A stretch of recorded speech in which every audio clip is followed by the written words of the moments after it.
Hello everyone, welcome DP coaching classes. कैसे हो आप सब? उम्मीद है बेटा सब लोग बहुत अच्छे हो गए, पढ़ाई वगैरह बहुत अच्छे से कर रहे होगे। तो प्यारे बच्चों, हम लोग पढ़ रहे हैं एक टॉपिक जिसका नाम है कैंसर। ठीक है, तो कैंसर की लास्ट क्लास में हमने क्या सीखा था? हमने सीखा था कि ट्यूमर क्या होता है, ट्यूमर सेल्स क्या होती हैं, ट्यूमर कितने टाइप का होता है। हमने देखा था कि ट्यूमर दो टाइप का होता है, benign tumour and malignant tumour. ठीक है, जो आपका मैलिग्नेंट ट्यूमर था वही क्या होता है, आपका कैंसर होता है। ये बातें हमने लास्ट क्लास में सीख रखी हैं। तो आइए स्टार्ट करते हैं बेटा हम लोग उस टॉपिक से आगे की ओर। ठीक है, तो सबसे पहले बेटा यहाँ पर थोड़ा सा रिकैप करते हैं। हम लोग क्या पढ़ रहे हैं बेटा? हम लोग पढ़ रहे हैं एक टॉपिक जिसका नाम है कैंसर। ठीक है, तो थोड़ा सा रिकैप करते हैं। देखो हमारे पास क्या थी बेटा? हमारे पास एक नॉर्मल सेल थी। ये क्या है? ये है बेटा हमारी नॉर्मल सेल। एग्जाम्पल किसका लिया था बेटा? एग्जाम्पल हमने लिया था किसका? एग्जाम्पल हमने लिया था लीवर सेल का। लीवर सेल को बेटा एज अ एग्जाम्पल ले रहे हैं। ये बॉडी के किसी भी पार्ट की सेल हो सकती है। ठीक है, तो लीवर सेल का क्या होता है बेटा? इसका अपना एक प्रॉपर फंक्शन होता है, प्रॉपर एक रोल होता है हमारी फिजियोलॉजी में, होता है ना। लीवर बाइल सिक्रीट करता है, बाइल का अपना एक अलग रोल है हमारी बॉडी की फिजियोलॉजी में। ठीक है, तो अब इस नॉर्मल सेल का, ये जो लीवर की नॉर्मल सेल है ना, इसका क्या है बेटा? इसका कोई एक पर्टिकुलर रोल है। इसका क्या है? इसका एक पर्टिकुलर रोल है। तो ऐसी सेल को हम क्या कहते हैं? ऐसी सेल को हम लोग कहते हैं बेटा डिफ्रेंशिएटेड सेल। क्या कहते हैं बेटा? इसको हम लोग कहते हैं डिफ्रेंशिएटेड सेल। ये क्या है हमारी? ये हमारी एक डिफ्रेंशिएटेड सेल है। अब मान लो क्या हो जाए बेटा? अब मान लो क्या हो जाए, इसमें हो जाए म्यूटेशन। इसमें क्या हो गया बेटा? इसमें हो गया म्यूटेशन। ठीक है, अब वो म्यूटेशन का कॉज कुछ भी हो सकता था। मान लो यहाँ पर चलो, इस किसके कारण ये म्यूटेशन हुआ? कुछ म्यूटाजेंस थे। वो म्यूटाजेन क्या हो सकते हैं वो भी बाद में बात करेंगे। कुछ म्यूटाजेंस के कारण इसमें क्या हो गया? इसमें हो गया बेटा म्यूटेशन। म्यूटेशन होने के कारण ये सेल जो डिफ्रेंशिएटेड था ना, ये अब किस में चेंज हो गया? अनडिफ्रेंशिएटेड में। यानी ये ऐसे सेल में चेंज हो गया जिसका कोई रोल ही नहीं है। ठीक है, अनडिफ्रेंशिएटेड सेल जो होता है, लास्ट क्लास में मैंने कहा था, वो अनकंट्रोल्ड सेल डिवीजन करता है। क्या करता है बेटा? अनकंट्रोल्ड सेल डिवीजन करता है, यानी अनकंट्रोल्ड सेल ग्रोथ करता है। तो इस सेल को जब म्यूटेशन के बाद हमने देखा तो ये क्या बन गया बेटा? ठीक है, ये बन जाता है एक अनडिफरेंशिएटेड सेल।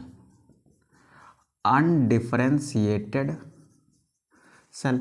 और हमने देखा था कि अनडिफरेंशिएटेड सेल जो होता है ना, वो करता है बेटा डिवीज़न बहुत तेज़, यानी डिवाइड करता है। कैसे बेटा? वो करता है फास्ट डिवीज़न। अच्छा, फास्ट डिवीज़न करने के कारण इस सेल को हमने क्या नाम दे दिया? इस सेल को हमने कह दिया ट्यूमर सेल। क्या कहा बेटा इसको? इसको कहा हमने ट्यूमर सेल। थोड़े ही टाइम में ये सेल क्या करेगा बेटा? बहुत तेज़ डिवाइड कर रहा है तो क्या बना लेगा बेटा? मास ऑफ सेल बना लेगा। ठीक है, मास ऑफ सेल बना लेगा, नहीं बहुत सारी सेल्स का ग्रुप बना लेगा। ठीक है, ट्यूमर सेल्स के क्या बन जाएंगे? बहुत सारे ग्रुप। इस ग्रुप को हम लोग क्या कहते थे? इस ग्रुप को हम लोग ट्यूमर कहते थे। ठीक है, अब ये ट्यूमर बेटा दो टाइप का था। ट्यूमर कितने टाइप का था? दो टाइप का। एक को कहते थे हम लोग बेनाइन ट्यूमर, और एक को हम लोग कहते थे malignant tumour.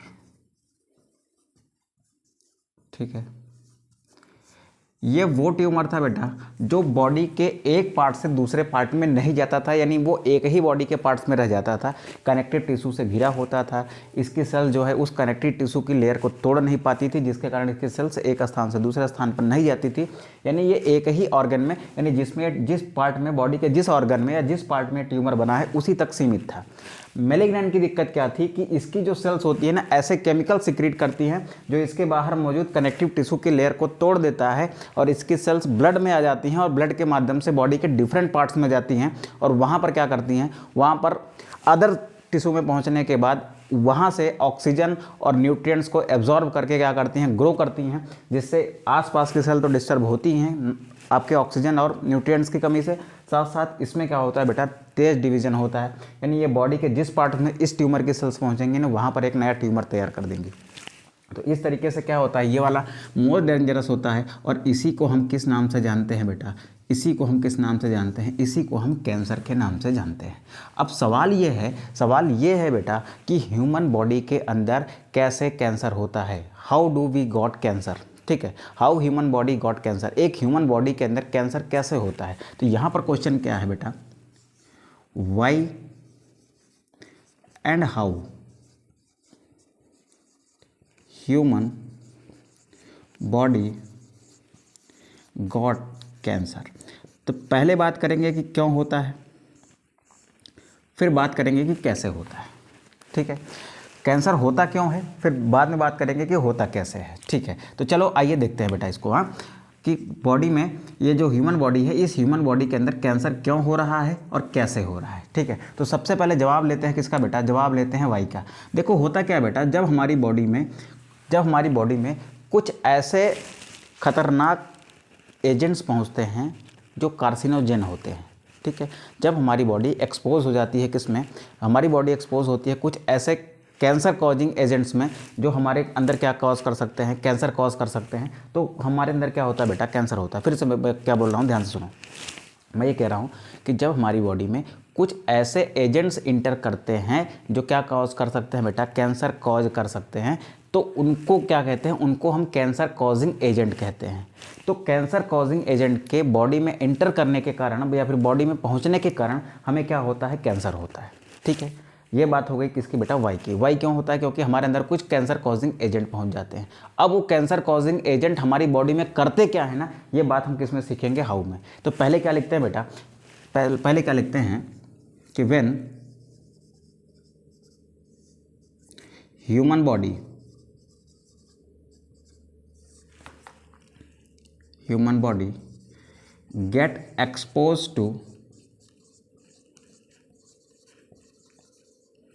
get exposed to some agents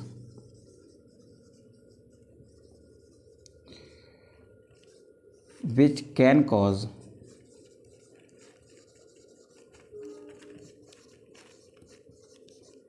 cancer, then in human body cancer develops।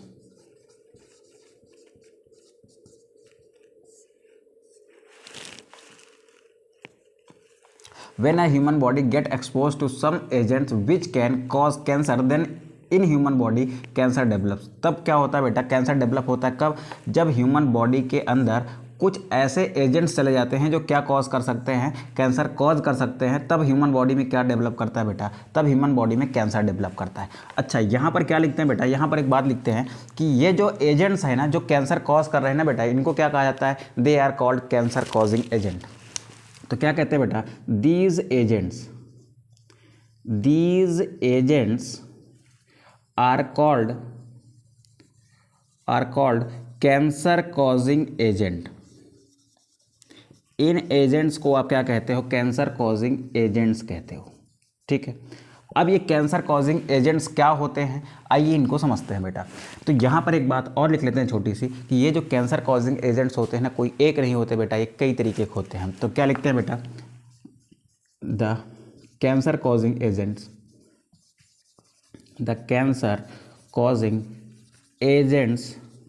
Are of different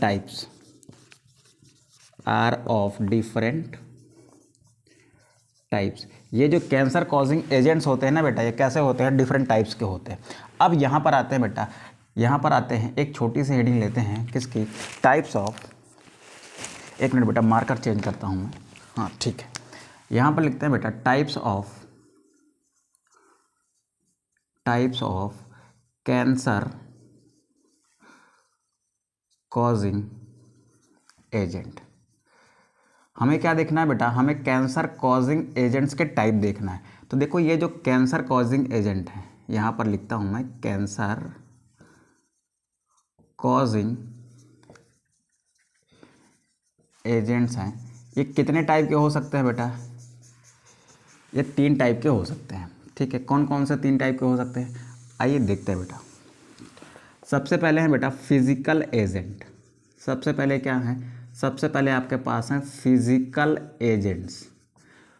physical agents क्या हैं, ऐसे एजेंट जो फिजिकली बॉडी में पहुंचते हैं और कुछ डैमेज कॉज करते हैं, वो क्या है, आपके फिजिकल एजेंट्स हैं। यानी ऐसे एजेंट्स जो बॉडी में फिजिकली पहुंचते हैं और कैंसर कॉज कर देते हैं, उनको आप क्या कहते हो, फिजिकल एजेंट्स कहते हो।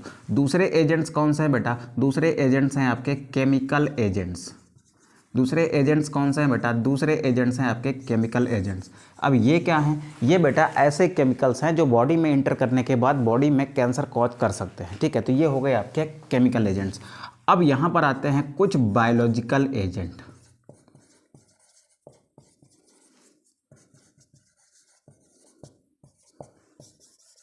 ठीक है। देखो अब बायोलॉजिकल एजेंट्स में क्या होते हैं? बायोलॉजिकल एजेंट्स में आपके ऐसे एजेंट्स आते हैं जो बॉडी में इंटर करने के बाद बायोलॉजिकल प्रोसेस के थ्रू क्या कॉज करवा देते हैं, कैंसर करवा देते हैं, उनको आप क्या कहते हो? बायोलॉजिकल एजेंट्स कहते हो। अब आइए देखते हैं कि हमारे फिजिकल एजेंट्स में क्या क्या आता है। तो फिजिकल एजेंट्स में क्या आता है बेटा? तो फिजिकल एजेंट्स में जो सबसे बड़ी चीज़ आती है ना, वो होती है रेडिएशंस। क्या होती हैं बेटा? वो होते हैं रेडिएशन। अब रेडिएशन भी कितने टाइप की बेटा? 2 टाइप की, ठीक है। एक होती हैं नॉन आयोनाइजिंग रेडिएशन और एक होती हैं आयोनाइजिंग रेडिएशन। सर ये आयोनाइजिंग रेडिएशन क्या है? देख बेटा ये टॉपिक जो है ना ये तुम्हारे केमिस्ट्री का है, बट थोड़ा सा आइडिया दे देता हूँ। देखो होता क्या है कि मान लो हमारे पास कोई एलिमेंट है, एलिमेंट का क्या है? ये एक एटम है। एटम में हमको पता है कि बीच में क्या होता है? न्यूक्लियस होता है, इसमें प्रोटॉन प्लस न्यूट्रॉन होते हैं और इलेक्ट्रॉन क्या होते हैं बेटा? ऐसे टहलते रहते हैं, ठीक है। अब अगर क्या की जाए बेटा, अगर यहाँ से कोई एक रेडिएशन डाली जा रही है, ये क्या है? एक रेडिएशन है, ठीक है। रेडिएशन क्या होती है बेटा? इलेक्ट्रोमैग्नेटिक वेव होती है, ठीक, वैद्युत चुंबकीय तरंगें होती हैं। आप इस रेडिएशन को डाल रहे हो, ये कैसी रेडिएशन? इलेक्ट्रोमैग्नेटिक रेडिएशन है, और इसको आप यहाँ से ऐसे डाल रहे हो, ठीक है। अब ये रेडिएशन क्या कर रही है बेटा? अब ये रेडिएशन इस एटम से इस इलेक्ट्रॉन को क्या कर रही है बेटा? बाहर निकाल दे रही है। तो जब इलेक्ट्रॉन की कमी होती है ना एटम में इलेक्ट्रॉन कम होता है तो एटम पर क्या आ जाता है? मान लो ये सोडियम का ही एटम था, तो इससे एक इलेक्ट्रॉन बाहर चला गया तो इस पर क्या आ जाएगा बेटा? एक पॉजिटिव चार्ज आ जाएगा, और ये क्या बन गया बेटा? आयन बन गया। अभी तक कैसे था? अभी तक तो Na था, एक इलेक्ट्रॉन इससे आपने बाहर कर दिया, यानी एक इलेक्ट्रॉन कम हो गया, तो इसमें एक प्लस का चार्ज ज़्यादा दिखेगा, जिसको आप कहते हो Na+। अभी तक ये क्या था? अभी तक ये एटम था, अब क्या बन गया बेटा? अब ये बन गया है आयन। तो ये वो रेडिएशन है ना जो इसको क्या कर रही है बेटा? आयोनाइज करा रही है, क्योंकि आयन बना रही है। तो ऐसी रेडिएशन को क्या कहते हैं बेटा? आयोनाइजिंग रेडिएशन कहते हैं। यानी ऐसी रेडिएशन जो किसी एटम में से इलेक्ट्रॉन को बाहर करके उसे आयोनाइज कर सकती है, वो क्या है? आयोनाइजिंग रेडिएशन है। अब फिर आते हैं बेटा दूसरे पर। दूसरी क्या है? दूसरी है नॉन आयोनाइजिंग रेडिएशंस। क्या है बेटा? दूसरी है non ionizing radiations. What do you mean by non ionizing radiation? देख बेटा ये वो रेडिएशंस है ना जो इस एटम में से इलेक्ट्रॉन को बाहर नहीं कर सकती। इलेक्ट्रॉन को बाहर नहीं कर पाएगी तो इस एटम से इलेक्ट्रॉन बाहर नहीं जाएगा, तो इस पर कोई चार्ज आएगा बेटा? नहीं आएगा। जब चार्ज नहीं आएगा तो हम क्या कहेंगे कि आयन बना? नहीं बना। तो यानी आयन नहीं बना तो यानी आयनाइज नहीं हुआ। तो ये ऐसी रेडिएशंस होती हैं बेटा जो इस एटम से इलेक्ट्रॉन को बाहर नहीं कर सकती, यानी ये कैसी रेडिएशंस हैं? ये नॉन आयोनाइजिंग रेडिएशंस है। तो सर आप ये बताइए कि आयोनाइजिंग रेडिएशंस में ऐसी कौन सी रेडिएशंस होती हैं जो कैंसर कॉज कर सकती हैं बॉडी में जाने के बाद, और नॉन आयोनाइजिंग रेडिएशंस में ऐसी कौन सी रेडिएशंस होती हैं जो कैंसर कॉज कर सकती हैं? ठीक है, तो चलो देखते हैं बेटा। इस आयोनाइजिंग रेडिएशंस में 2 रेडिएशंस आती हैं ऐसी जो कैंसर कॉज कर सकती हैं। इनको आप कहते हैं बेटा गामा रेज, ठीक है। और क्या है बेटा? और आपकी एक्स रेज हैं, ठीक है। एक्स अच्छे से बनाते हैं भाई, नहीं नाराज हो जाएगा ये भी, ठीक है। कोई इज्जत ही नहीं है हमारी, है? अब एक्स की कहाँ इज्जत होती है भाई? एक्स की कहाँ इज्जत होती है? ठीक है, तो ध्यान से सुनो बेटा, एक्स की कोई इज्जत नहीं होती, लेकिन यहाँ पर आप एक्स की इज्जत करो, ठीक है। क्योंकि ये एक्स रेस क्या है और ये गामा रेस क्या है बेटा? ये आयोनाइजिंग रेडिएशंस हैं which can cause cancer in our body, ठीक है। तो ये हमारी बॉडी में क्या कॉज कर सकते हैं? कैंसर कॉज कर सकते हैं। अब नॉन आयोनाइजिंग रेडिएशंस में क्या आती हैं बेटा? इसमें आती हैं UV rays. What do you mean bye UV rays? UV rays को कहते हैं बेटा आप अल्ट्रा वायलेट रेस, जिनको आप हिंदी में पैराबैंगनी किरणें कहते हो ना। ये क्या है बेटा? ये नॉन आयोनाइजिंग रेडिएशंस है, but they can cause skin cancer. हमें पता है ना कि अर्थ के बाहर क्या है? एक ओजोन की लेयर है जो हमें सूर्य से आने वाली अल्ट्रावायलेट रेज से बचाती है, उनको धरती पर नहीं आने देती। अगर वो मान लो वो लेयर नहीं होती बेटा, धरती पर यूवी रेडिएशंस आते, तब क्या होता? तब स्किन सेल्स में क्या होते हैं? म्यूटेशन होते हैं, और म्यूटेशन होने की वजह से क्या होते बेटा? कैंसर होते हैं, ठीक है। तो ये वाली बात है बेटा। तो आयोनाइजिंग रेडिएशन और non ionizing radiation I think आप समझ चुके हो। अब चलते हैं बेटा हम लोग केमिकल एजेंट्स में। कहाँ चलते हैं बेटा? केमिकल एजेंट्स में। केमिकल एजेंट्स में क्या देखते हैं बेटा? एक देखते हैं बेटा, एक होता है सूट, सूट होता है, और क्या होता है बेटा? कोल तार। अब ये सूट क्या है? कोल तार तो आपने सुना होगा, बट सूट क्या है? देखो, जब ये क्या है बेटा, ये कार्बन के छोटे छोटे पार्टिकल्स होते हैं जो कैसे जनरेट होते हैं, जो किसी हाइड्रोकार्बन पार्ट के या फिर किसी ऑयल के या फिर किसी फ्यूल के जो पूरी तरीके से ना जलने के कारण जो कार्बन के छोटे छोटे पार्टिकल्स पैदा होते हैं ना, वो किसका निर्माण करते हैं? सूट का। फिर से सुन लो, किसी हाइड्रोकार्बन के, फ्यूल के या फिर किसी ऑयल के कंप्लीट कंबसन ना होने के कारण, यानी पूरी तरीके से ना जलने के कारण जो फाइन कार्बन के पार्टिकल्स बनते हैं ना, उन्हें हम क्या कहते हैं बेटा? सूट कहते हैं। कोल तार आप पहले से ही जानते हो। ये क्या कॉज कर सकते हैं बेटा? They can cause lung cancer. क्या कॉज कर सकते हैं बेटा? लंग कैंसर कॉज कर सकते हैं। ठीक है, अब चलते हैं बेटा कहाँ पर? हम लोग चलते हैं कहाँ पर? हम लोग चलते हैं कैडमियम ऑक्साइड पर। ठीक है, किस पर?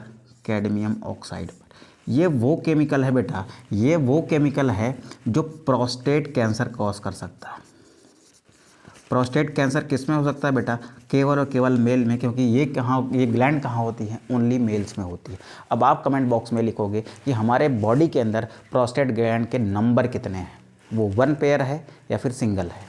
ठीक है, यानी 2 पाई जाती है या फिर 1 पाई जाती है, ये आप करोगे, क्योंकि आपने सेकंड चैप्टर में जब हम लोग पढ़ रहे थे बेटा मेल रिप्रोडक्टिव सिस्टम, वहाँ पर मेल रिप्रोडक्टिव सिस्टम की ग्लैंड्स में हमने इसको बहुत अच्छे से कवर कर रखा है, और इसका क्या रोल होता है सीमेन फॉर्मेशन में, ये भी हमने देख रखा है। ठीक है, तो ध्यान से सुनिएगा बेटा, ये कैडमियम ऑक्साइड क्या करता है? प्रोस्टेट कैंसर कॉज करता है। ठीक है, अब फिर चलते हैं बेटा तीसरे पर। तीसरा नाम है बेटा एन नाइट्रोसो डाइमेथिलीन। ये कहाँ पाया जाता है बेटा? Present in cigarette.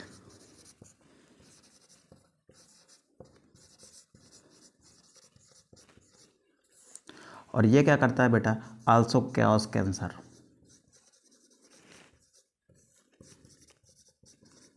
कहाँ मौजूद होता है बेटा? सिगरेट में मौजूद होता है, और ये भी क्या कर सकता है बेटा? ये आपको कैंसर कॉज कर सकता है। अब चलते हैं बायोलॉजिकल एजेंट में। बायोलॉजिकल एजेंट में आते हैं बेटा आपके वायरस। क्या आते हैं बेटा? आपके वायरस आते हैं। तो इनको सेपरेटली बहुत अच्छे से अलग से करेंगे। अभी के लिए बेटा आप क्या करेंगे? इसका स्क्रीनशॉट करेंगे, देन हम लोग ये समझने की कोशिश करते हैं कि एक्चुअल में इस फिजिकल और केमिकल एजेंट्स की वजह से ऐसा क्या हो जाता है, ऐसा क्या हो जाता है जिसके कारण कैंसर हो जाता है। ठीक है, तो अब हम लोग कहाँ चलेंगे बेटा? अब हम चलेंगे इस वाले वर्ड पर। वाई होता है, क्यों होता है ये समझ में आया, बट कैसे होता है ये अब समझेंगे। ठीक है, अब ये लोग करते क्या है ये समझने का प्रयास करेंगे। आप फटाक से इसका स्क्रीनशॉट करें बेटा, देन हम लोग आगे बढ़ जाते हैं। चलो, ये वाला पोर्शन रफ करते हैं बेटा। इसकी हो सकता है अभी थोड़ी ज़रूरत पड़ जाए, तो इसको भी थोड़ा सा रहने देते हैं।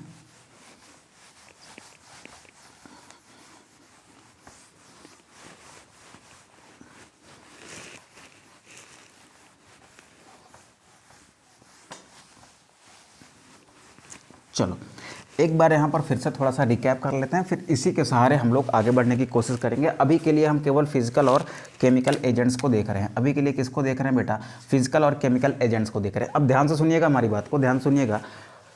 कैंसर कॉजिंग एजेंट क्या है? ऐसे एजेंट जो कैंसर कॉज करा सकते हैं उनको आप कैंसर कॉजिंग एजेंट कहते हो, पहली बात। दूसरी बात, ये कितने टाइप के हो सकते हैं? ये 3 टाइप के हो सकते हैं, फिजिकल एजेंट, केमिकल एजेंट या फिर बायोलॉजिकल एजेंट। फिजिकल एजेंट क्या है? जो फिजिकली हमारी बॉडी में पहुंच के हमारी बॉडी में क्या करा दें? कैंसर करवा दें, वो फिजिकल एजेंट हो गए। कुछ ऐसे केमिकल्स जो बॉडी में कैंसर करा सकते हैं, वो क्या हो गए? केमिकल एजेंट्स हो गए।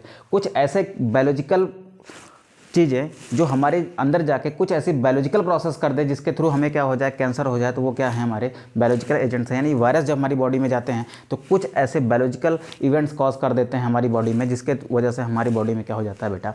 कुछ बायोलॉजिकल इवेंट्स की वजह से हमारी बॉडी में क्या हो जाता है? कैंसर हो जाता है। ठीक है, तो अभी इसके भी बारे में सेपरेटली बात करेंगे। अभी के लिए हम क्या देख रहे हैं? Physical and chemical agent. अब मेरी बात को आप ध्यान से सुनो, अब मेरी बात को ध्यान सुनो।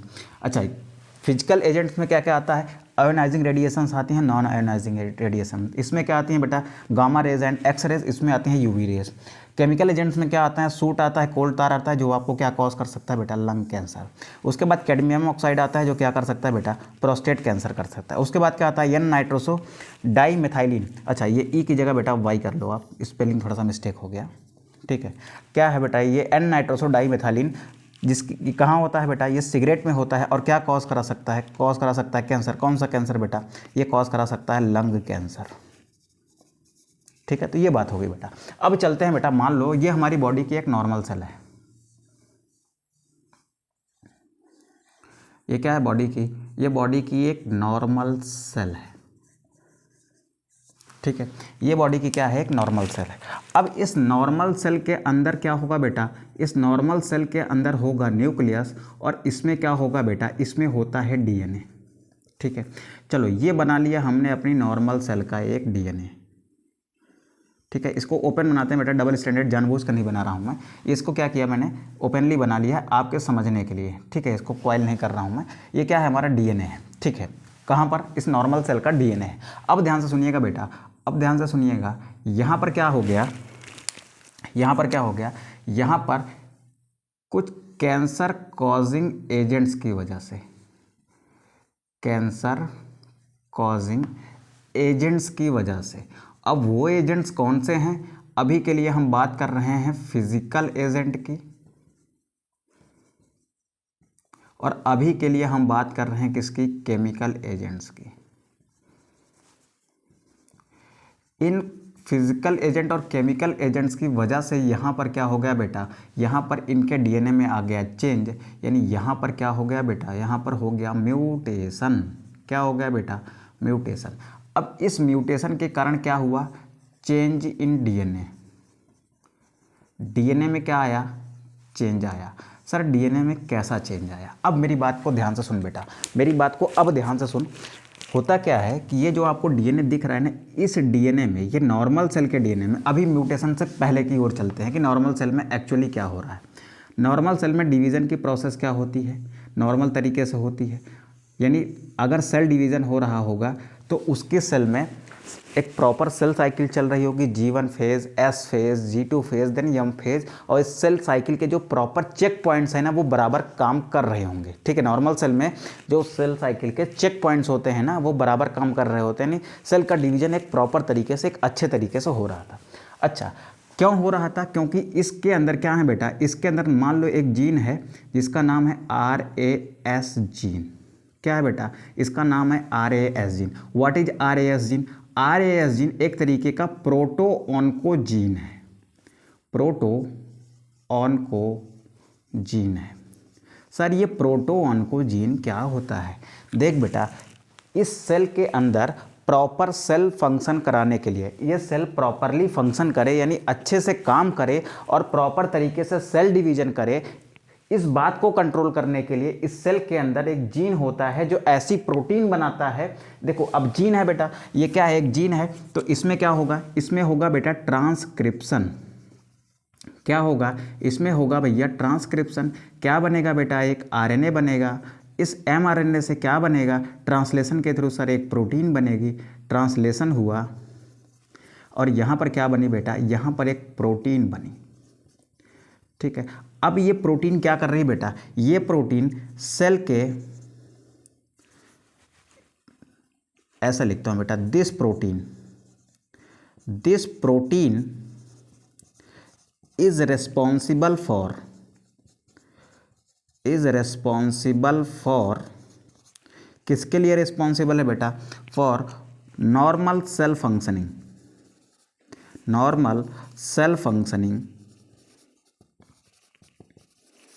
And cell growth.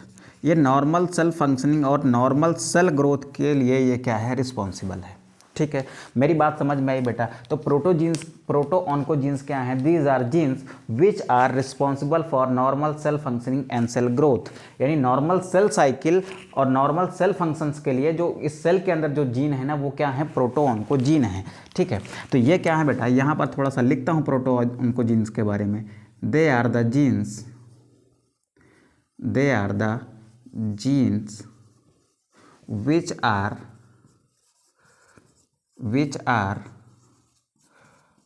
responsible for normal cell functioning, जो किसके लिए जिम्मेदार है बेटा, नॉर्मल सेल फंक्शनिंग के लिए जिम्मेदार है। अब हुआ क्या बेटा, मेरी बात को ध्यान से सुनो। ये जो म्यूटेशन हुआ ना, इस म्यूटेशन ने इस प्रोटोऑन्कोजीन में चेंज ला दिया। ठीक है, तो ये जो चेंज इन डीएनए है ना, एक्चुअल में क्या हो रहा है बेटा, ये चेंज इन प्रोटोऑन्कोजीन है, प्रोटोऑन्कोजीन। अब प्रोटोऑन्कोजीन में इस म्यूटेशन ने चेंज ला दिया, तो जब प्रोटोऑन्कोजीन बदल गया, पहले तो नॉर्मल फंक्शन कर रहा था, जब प्रोटोऑन्कोजीन बदल जाएगा बेटा, तो क्या होगा बेटा, तब ये क्या होगा, तब ये बदल जाएगा ऑन्कोजीन्स में। किस में बदल जाएगा बेटा, ऑन्कोजीन्स में। तो चेंज इन प्रोटोऑन्कोजीन्स में चेंज हुआ, तो क्या बन गए बेटा, तब बन गए ऑन्कोजीन्स। क्या बन गए, ऑन्कोजीन्स बन गए। अब ये ऑन्कोजीन्स क्या करेंगे, they can form protein in 100x time, यानी 100 गुना ज़्यादा। ये लोग देखो, ये तो एक नॉर्मल तरीके से प्रोटीन बना रहा था, अब ये ऑन्कोजीन क्या करेगा, 100 गुना ज़्यादा प्रोटीन बनाएगा। जितनी प्रोटीन यहाँ बने देते हैं उसका लगभग 100 गुना ज़्यादा प्रोटीन बनेगी। जब ज़्यादा प्रोटीन बनेगी तो डिवीज़न भी क्या होगा बेटा, तेज होगा। तो डिवीज़न भी तेज होगा तो क्या होगा, नंबर ऑफ सेल्स बहुत तेज़ी से बढ़ेंगे। इसका डिवीज़न कैसे हो जाएगा, फिर अनकंट्रोल्ड हो जाएगा। तो जैसे ही ये प्रोटोऑन्कोजीन, ये प्रोटोऑन्कोजीन कन्वर्ट हुआ इस म्यूटेशन के कारण, ये प्रोटोऑन्कोजीन ऑन्कोजीन में कन्वर्ट हुआ, तो ये क्या करने लग जाएगा, ये सेल क्या करने लग जाएगा बेटा, इसमें प्रोटीन का फॉर्मेशन 100x टाइम होने लगेगा, यानी 100 गुना ज़्यादा इसमें फॉर्मेशन होने लगेगा प्रोटीन का। अब इतना सारा प्रोटीन का फॉर्मेशन होगा, तो ये जो नॉर्मल सेल है ना, एक मिनट बेटा, इसको रफ कर देता हूं मैं, तब आपको अच्छे से समझ आएगा। तो यहां पर क्या लिखता हूं बेटा मैं, ऐसे रुको,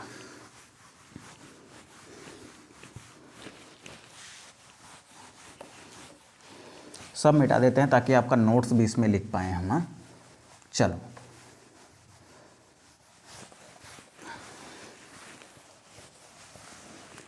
अब होगा क्या बेटा, ये जो ऑन्कोजीन्स है ना, ये ऑन्कोजीन्स क्या करेंगे, they can form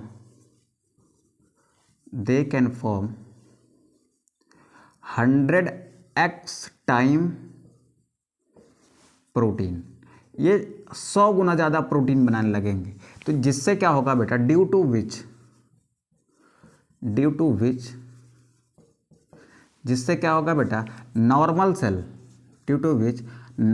cell converted into tumour cell, किस में बदल जाएगी बेटा, वो ट्यूमर सेल में बदल जाएगी। यानी ये जो सेल थी ना, अब ये किस में चेंज हो गई बेटा, ये चेंज हो गई एक खतरनाक सेल में। देखो अब ये किस में चेंज हो गई, ट्यूमर सेल में। तो ट्यूमर सेल में आपसे पूछे, ट्यूमर सेल में क्या एक्टिव होते हैं, नॉर्मल सेल में प्रोटोऑन्कोजीन एक्टिव होते हैं, बट ट्यूमर सेल में क्या एक्टिव होते हैं बेटा, ऑन्कोजीन्स एक्टिव होते हैं। तो देखो हुआ क्या है बेटा, हुआ क्या है कि यहाँ पर नॉर्मल सेल के डीएनए में क्या थे, एक बार फिर से रिकैप कर रहा हूँ मैं, ध्यान से सुनेंगे बेटा इसको। नॉर्मल सेल के डीएनए में क्या थे बेटा, प्रोटोऑन्कोजीन्स थे। ठीक है, नॉर्मल सेल के डीएनए में क्या थे, प्रोटोऑन्कोजीन थे। अब इस प्रोटोऑन्कोजीन में क्या होता है, ध्यान से सुनेंगे बेटा, प्रोटोऑन्कोजीन्स में क्या होता है, इनमें होता है म्यूटेशन। म्यूटेशन के कारण क्या होता है बेटा, ये चेंज हो जाते हैं किसमें, ऑन्कोजीन्स में। किस में चेंज हो जाते हैं, ऑन्कोजीन्स में। ऐसे ऑन्कोजीन को हम क्या कहते हैं बेटा, CONC। इसका मतलब क्या है बेटा, इसका मतलब है सेल्यूलर ऑन्कोजीन्स। ठीक है, इधर छोड़ता हूँ थोड़ा सा नोट्स के लिए। अब एक बार फिर से मैं आपको समझा रहा हूँ, ध्यान से सुनिएगा। ये क्या है बेटा, this is our normal cell. क्या है ये, हमारी नॉर्मल सेल है। नॉर्मल सेल में क्या था, नॉर्मल सेल में थे प्रोटोऑन्कोजीन। ठीक है, इस प्रोटोऑन्कोजीन में हमने क्या कराया, म्यूटेशन करा दिया। इसमें क्या कराया हमने, म्यूटेशन कराया, जिसकी वजह से ये किस में चेंज हो गया बेटा, ये चेंज हो गया किस में, ऑन्कोजीन में। ठीक है, अब इस ऑन्कोजीन में बदल जाने के कारण ये नॉर्मल सेल अब किस में चेंज हो गया बेटा, ये नॉर्मल सेल चेंज हो गया किस में, ट्यूमर सेल में। ठीक है, किस में चेंज हो गया, ट्यूमर सेल में। अच्छा, इस नॉर्मल सेल का ट्यूमर सेल में बदलना क्या कहलाता है बेटा, ये कहलाता है ऑन्कोजेनिक ट्रांसफॉर्मेशन। यहाँ पर क्या हो रहा है बेटा, ऑन्कोजेनिक ट्रांसफॉर्मेशन हो रहा है, जिसके द्वारा क्या होता है, एक नॉर्मल सेल ट्यूमर सेल में बदल जाता है। ठीक है, तो ये बात आपको समझ आई कि कैसे डीएनए में डैमेज होती है। तो ये कैंसर कॉजिंग एजेंट जो है ना, ये म्यूटेशन कॉज करते हैं, चेंज ला देते हैं डीएनए में। डीएनए में किस जगह चेंज लाते हैं, उन जीन्स के अंदर चेंज लाते हैं जो हमारी नॉर्मल सेल फंक्शनिंग और सेल ग्रोथ के लिए जिम्मेदार होते हैं, और ऐसे जीन को प्रोटो ऑन्कोजीन कहते हैं। अब प्रोटो ऑन्कोजीन में जब चेंज आ जाएगा तो ये क्या बन जाएंगे, ऑन्कोजीन, और ऑन्कोजीन्स के प्रोटीन बनाने की स्पीड क्या होती है, बहुत ज़्यादा बढ़ जाती है। ये हम फॉर एग्जाम्पल ले रहे हैं बेटा, 100 गुना बढ़ गई, 150 गुना बढ़ गई, बहुत ज़्यादा बढ़ जाती है, जिसके कारण ये सेल अनकंट्रोल्ड हो जाता है और बहुत तेज़ी से डिवाइड करता है। बहुत तेज़ी से डिवाइड करेगा तो इसका मतलब क्या है बेटा, कि बहुत सारा सेल का मास बन जाएगा, यानी ट्यूमर बन जाएगा। ठीक है, और अगर वो ट्यूमर क्या है, मेलिग्नेंट ट्यूमर है तो क्या होगा बेटा, तो क्या होगा, फिर उसको हम कैंसर कह देंगे, और वो पूरी बॉडी में फैलेगा और पूरी बॉडी को बर्बाद करके रख देगा। ठीक है, तो ये बात है बेटा। अब ध्यान से सुनिए बेटा, अब ध्यान से सुनिए, हम क्या कह रहे हैं, ये तो हो गई बात किसकी बेटा, ये बात हो गई प्रोटो ऑन्कोजीन्स के ऑन्कोजीन में बदलने की। अब यहाँ पर हम थोड़ा सा नोट्स टाइप का कुछ ले लेते हैं। सबसे पहले क्या लिखते हैं बेटा, there are some genes which are responsible for normal cell functioning, that genes are called proto oncogenes which are present in a normal cell. तो क्या लिखेंगे बेटा, there are some genes present in normal cell which are responsible for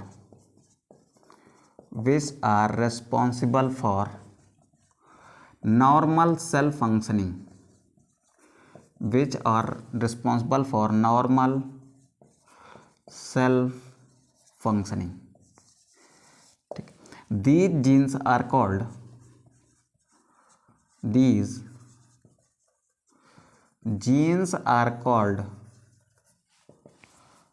proto-oncogene।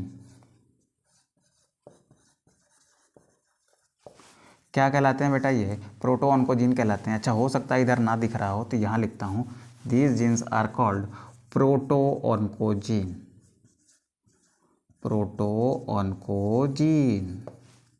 ठीक है, ये हो गए पहले पॉइंट की बात। अब चलते हैं दूसरे पॉइंट पे। Due to some cancer causing agents mutation occurs in the DNA of the cell. कुछ कैंसर कॉजिंग एजेंट के कारण म्यूटेशन कहाँ होता है, डीएनए के अंदर होता है, जिसके कारण डीएनए में चेंज आ जाता है। और होता क्या है कि these proto oncogenes are converted into oncogenes. तो क्या लिखते हैं बेटा, due to some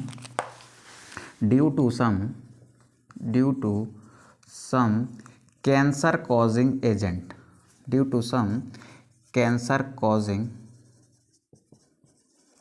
agents mutation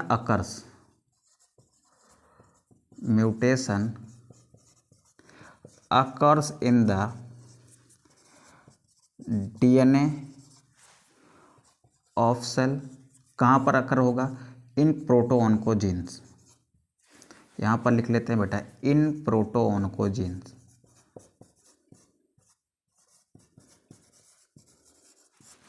of the cell, and now proto-oncogenes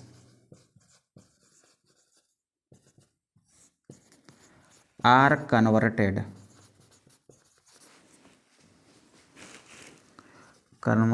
into oncogenes। ठीक है, अब किस में बदल गए, ये ऑन्कोजीन्स में बदल गए। अब ऑन्कोजीन्स के कारण क्या होता है, 100x टाइम प्रोटीन फॉर्म होने लगती है। तो क्या लिखेंगे बेटा, थर्ड पॉइंट पे, ड्यू टू ऑन्कोजीन्स, ठीक, इसको CONC कह सकते हो। Due to oncogenes the normal cell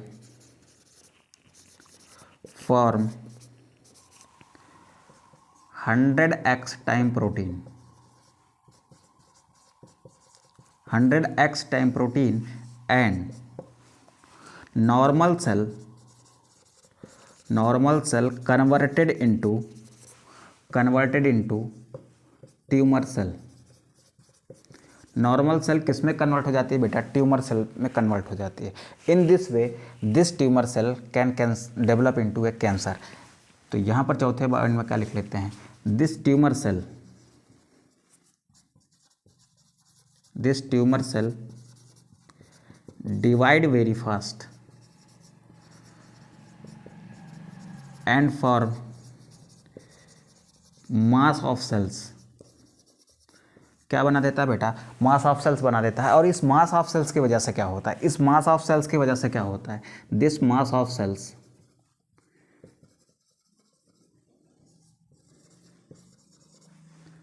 ऐसे लिखते हैं बेटा, इफ दिस, पांचवें पॉइंट में, if this mass of cell is, if this mass of cell is malignant tumor, then condition is called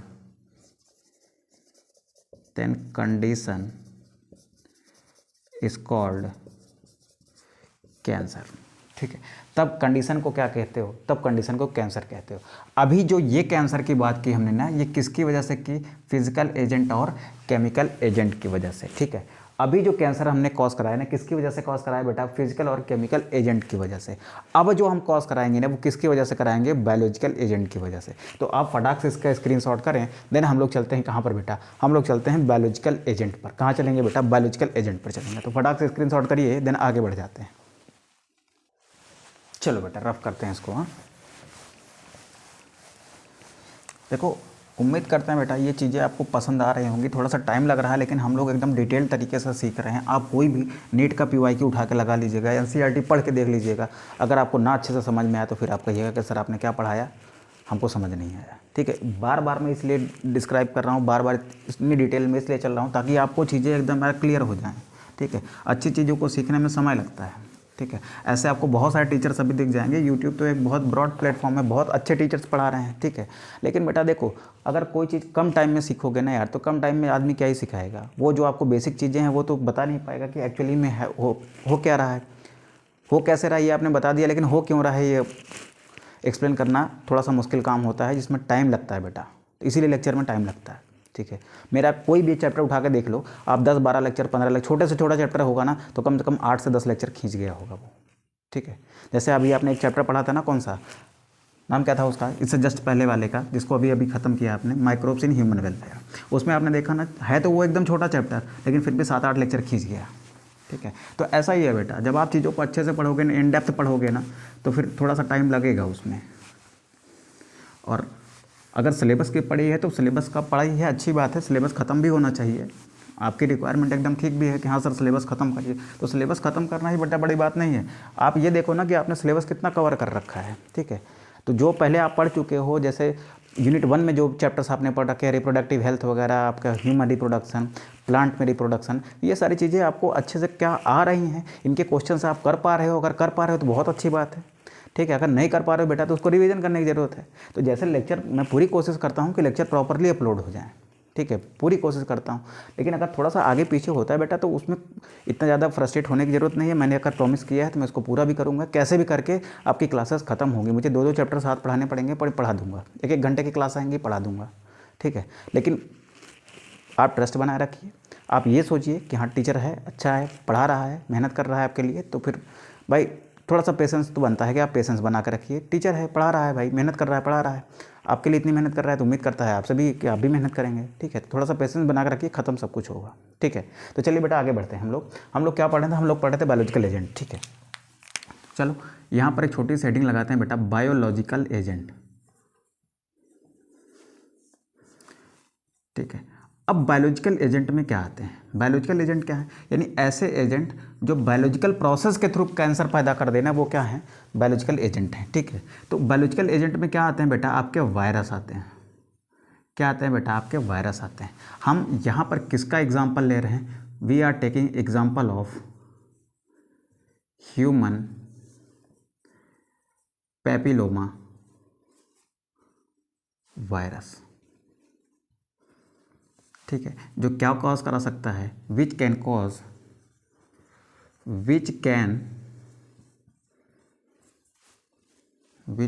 cause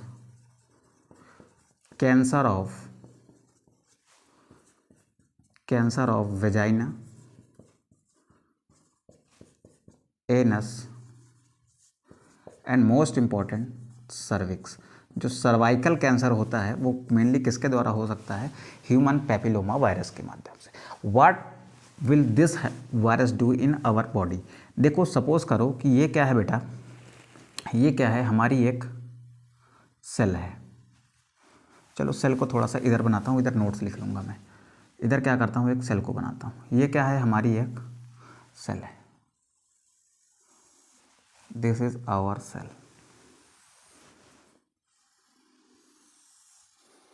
ठीक है, कैसे सेल है बेटा, ये आपके normal human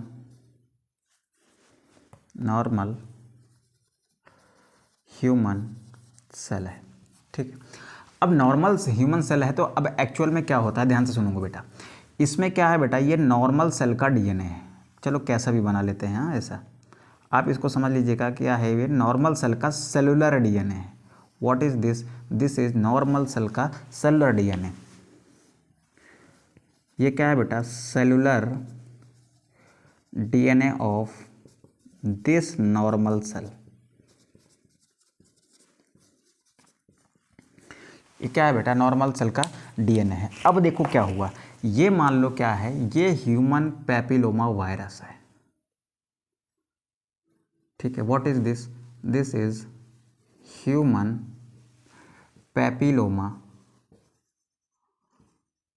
virus.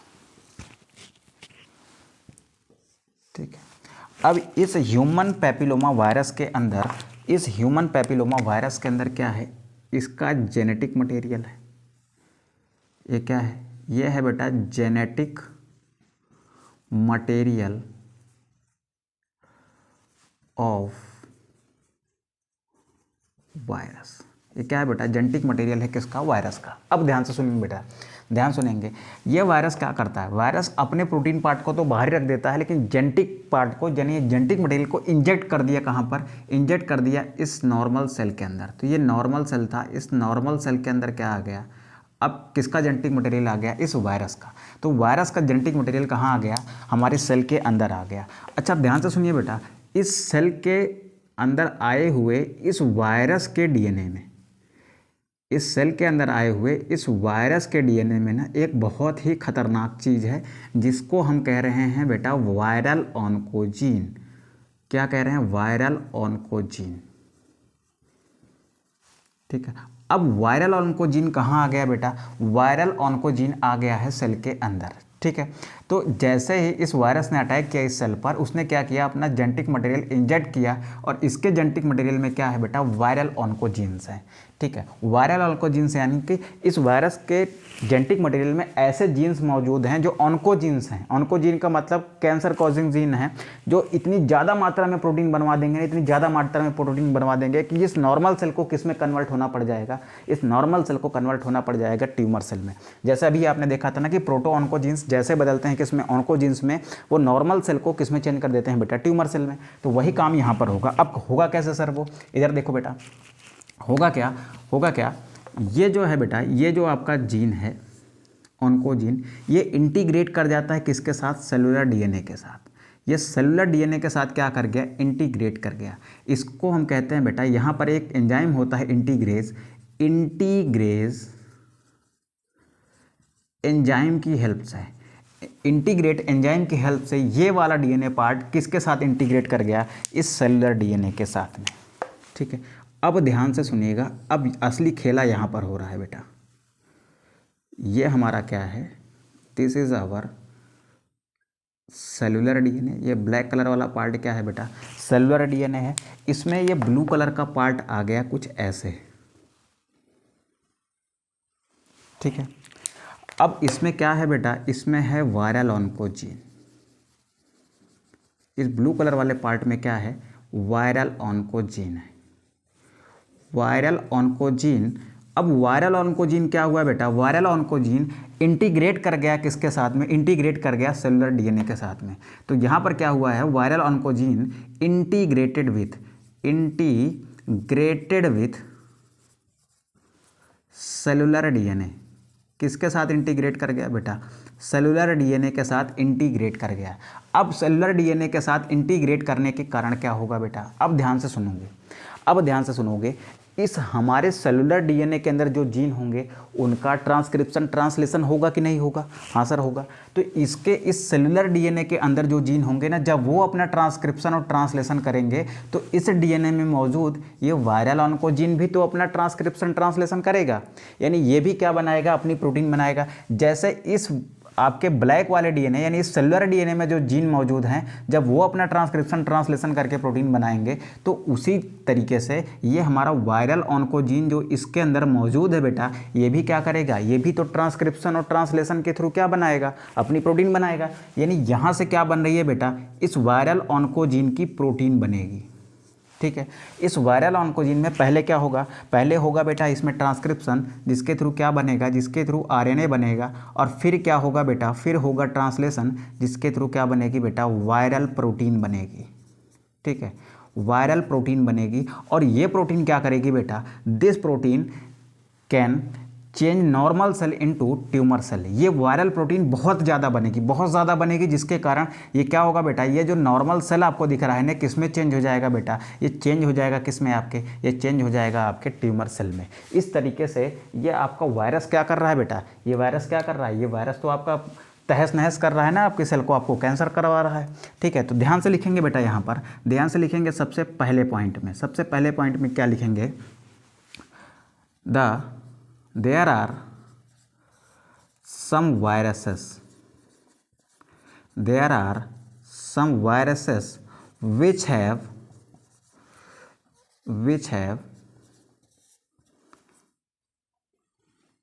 viral oncogenes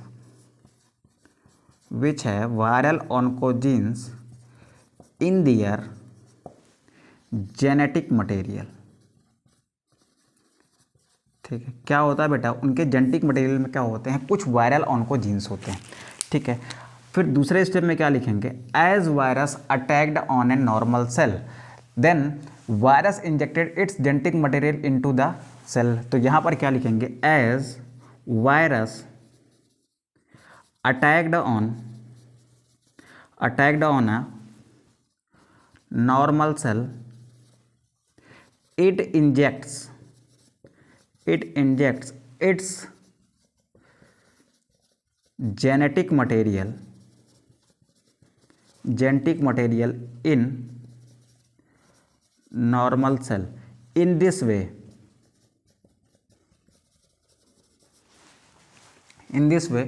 viral oncogene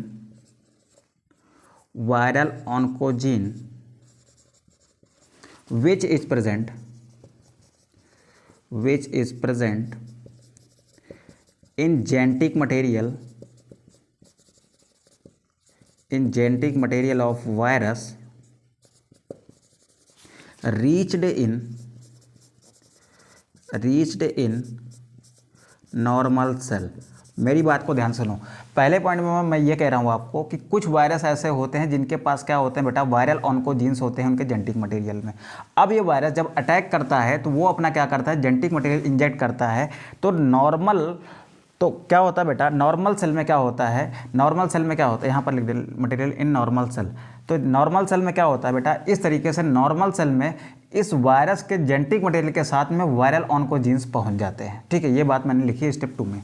अब ये वायरल ऑन्कोजीन क्या करता है बेटा, थर्ड स्टेप में चलेंगे। क्या कर रहा है यहाँ पर आप देखो, इंटीग्रेज एंजाइम की सहायता से ये जो वायरस का जेनेटिक मटेरियल है वो इंटीग्रेट कर जाता है किसके साथ, सेलुलर डीएनए के साथ।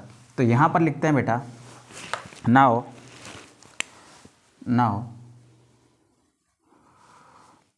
Viral genetic material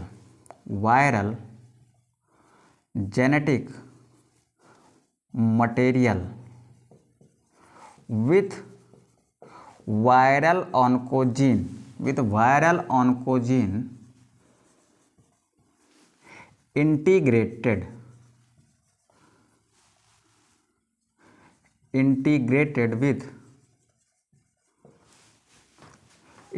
with the cellular genetic material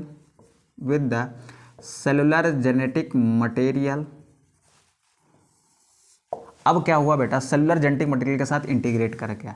फिर चौथी बात क्या होगा, as genes present in cellular genetic materials transcribe and translated with that DNA, viral oncogenes are also transcribed and translated and form their protein, and this viral protein convert normal cell into a tumour cell.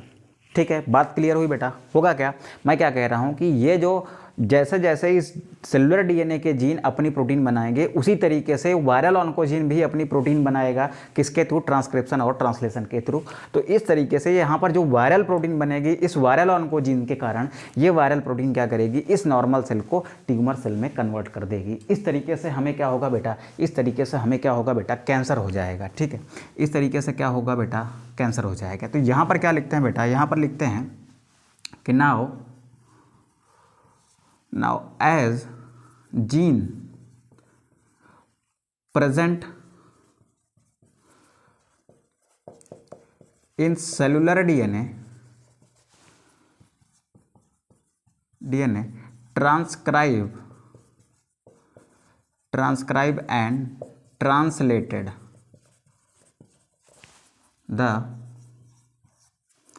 as gene present in cellular DNA transcribe and translated the viral oncogene,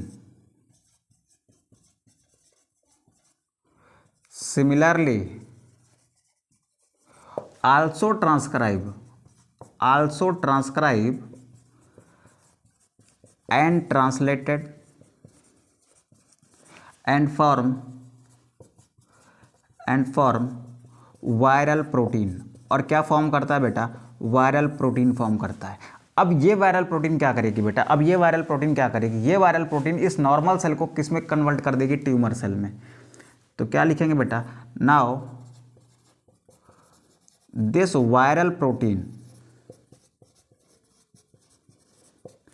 which is present in, कहाँ present है बेटा, ये normal cell के अंदर present है। Now this viral, एक minute बेटा, this viral protein present in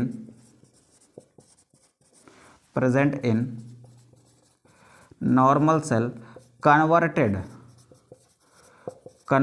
normal cell into tumor cell। In this way virus cause cancer in human body.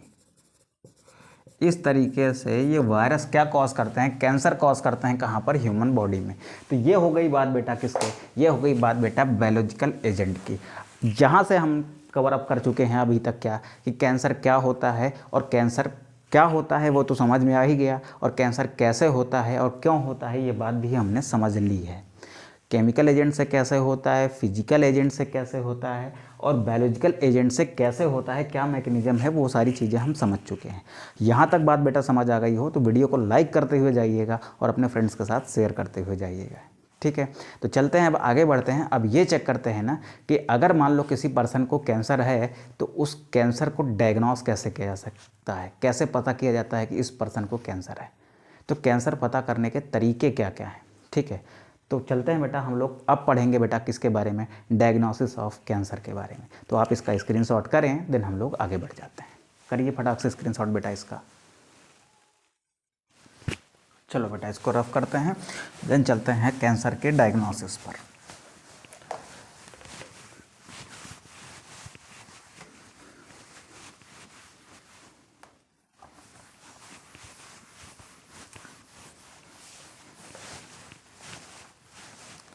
लिखने से ज़्यादा तो यार इसको मिटाने में मेहनत लगती है। तो ठंड का टाइम है, इंक जो है इस पर चिपक जाती है।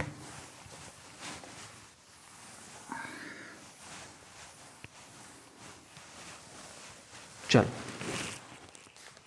हेडिंग डालते हैं बेटा, detection and diagnosis of cancer. यहाँ पर लिखते हैं कैंसर डिटेक्शन एंड डायग्नोसिस।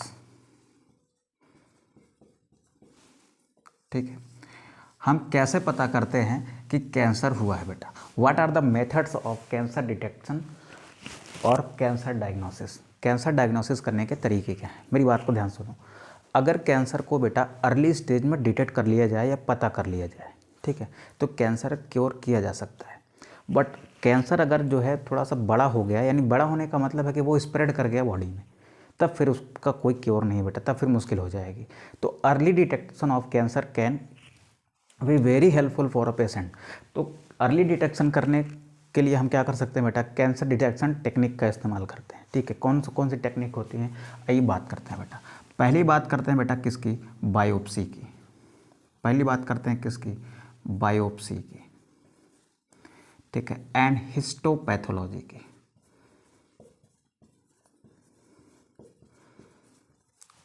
ठीक है, ये कहाँ पर करते हैं बेटा? ये हिस्टोपैथोलॉजी और बायोप्सी कहाँ पर कर सकते हैं? If cancer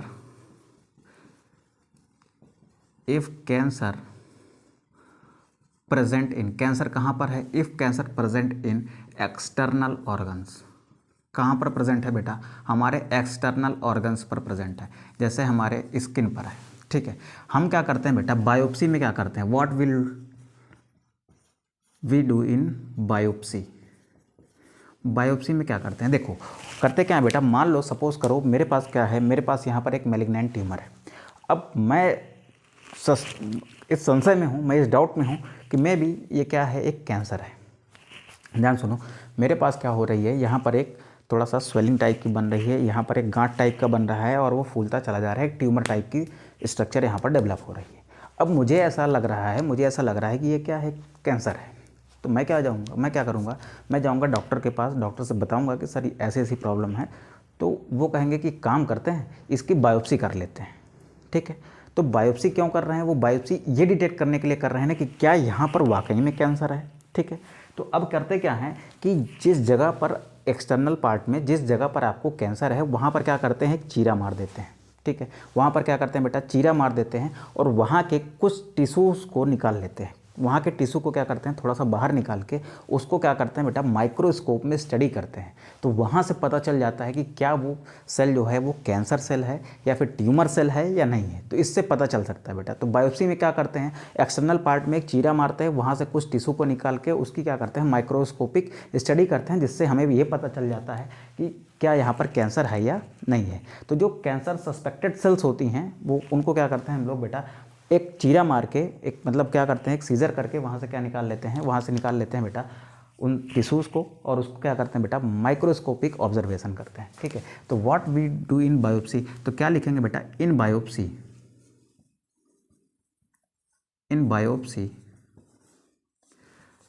some part of the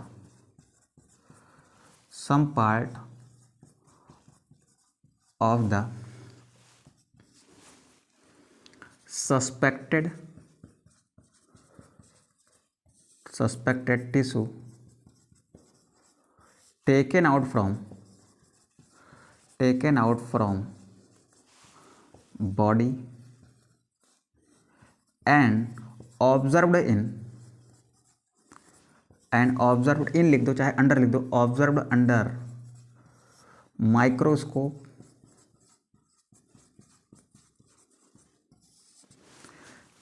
these microscopic studies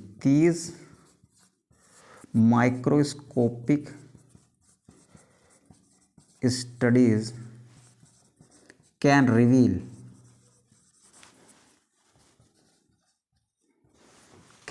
the cancer. If cancer is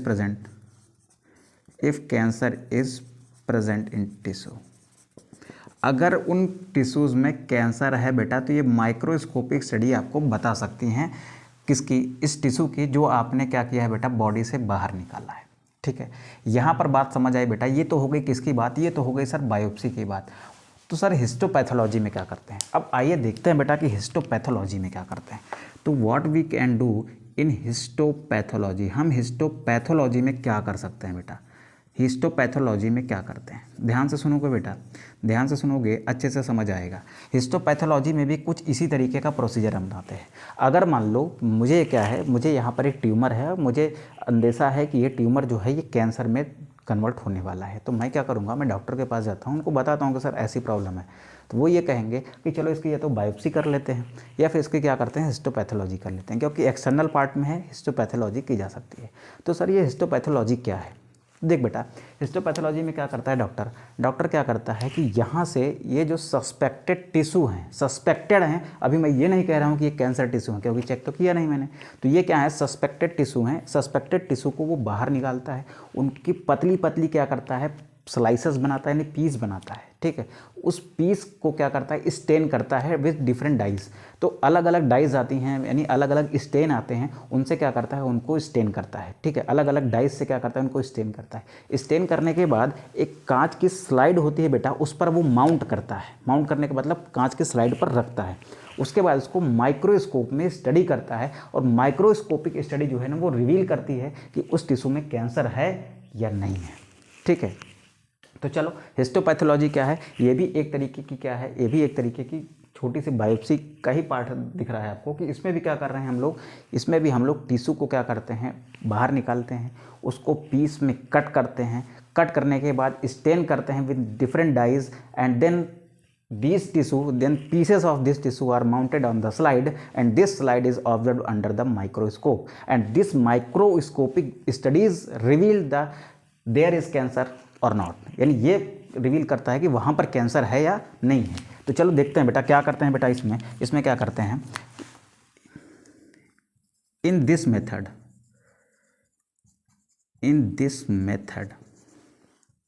क्या करते हैं बेटा, सबसे पहले इन this method suspected tissue are taken out from body,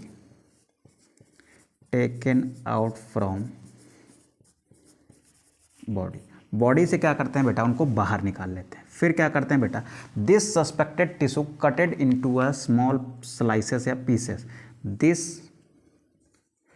suspected tissue cutted into small slices. ठीक है, छोटी छोटी पीसेस में, ऐसे पतली पतली पीसेस में उसको काट लेते हैं। Then these tissue slices are stained with different dyes। फिर क्या करते हैं बेटा, फिर क्या करते हैं, अच्छा चलो इसको थोड़ा सा ऊपर लिख लेते हैं, ये 0.1, 0.2, 0.3 एंड दिस वन इज 0.4। अब क्या करते हैं बेटा, अब इस स्टेन्ड टिश्यू स्लाइस को हम कहाँ माउंट करते हैं, स्लाइड पर। ठीक है, now this stained tissue slice or piece mounted on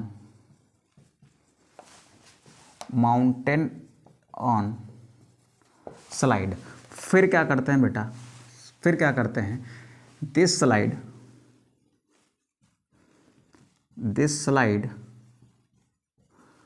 putted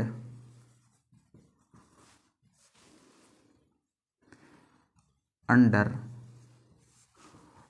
microscope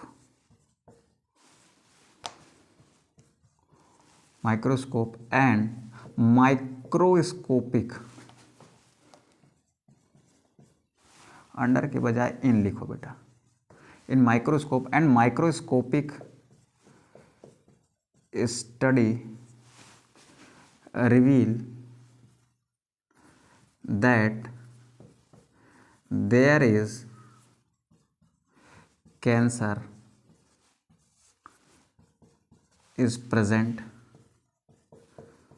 और नॉट, यानी कैंसर वहाँ पर प्रेजेंट है कि नहीं प्रेजेंट है, ये बात कहाँ से रिवील होती है बेटा, इस माइक्रोस्कोपिक स्टडी से। जिस स्लाइड को हमने कहाँ रखा है बेटा, जिस स्लाइड को हमने कहाँ रखा है, माइक्रोस्कोप में रखा है, उसकी स्टडी से ये रिवील होता है कि कैंसर है या नहीं है। तो ये बात हो गई किसकी बेटा, बायोप्सी एंड हिस्टोपैथोलॉजी की।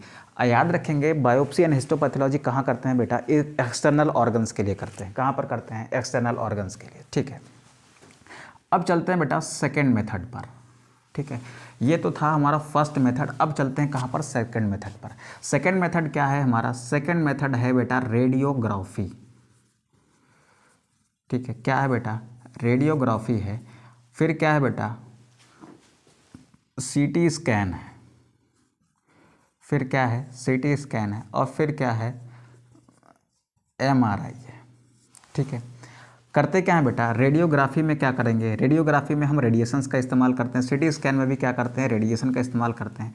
अब ये देखो होता क्या है बेटा, होता क्या है कि इस तरीके की ये टेक्निक्स इस्तेमाल कब की जाती हैं, जब कैंसर कहाँ पर हो, इंटरनल ऑर्गन्स में हो। देखो मान लो अगर बेटा मेरे ब्रेन में कैंसर है तो मेरे ब्रेन की बायोप्सी थोड़ी कर सकते हो। बायोप्सी में क्या करते हो आप, काट के चीरा लगा के टिश्यू को बाहर कर लेते हो। ब्रेन में चीरा लगा के टिश्यू को बाहर थोड़ी कर सकते हो भाई, ब्रेन डैमेज हो जाएगा, ठीक है। अब पेनक्रियाज में मान लो कैंसर है तो क्या पेनक्रियाज में पहले एक यहाँ पर चीरा मारोगे, पेनक्रियाज में जाओगे, वहाँ से टिश्यू को बाहर निकालोगे, स्टडी करोगे।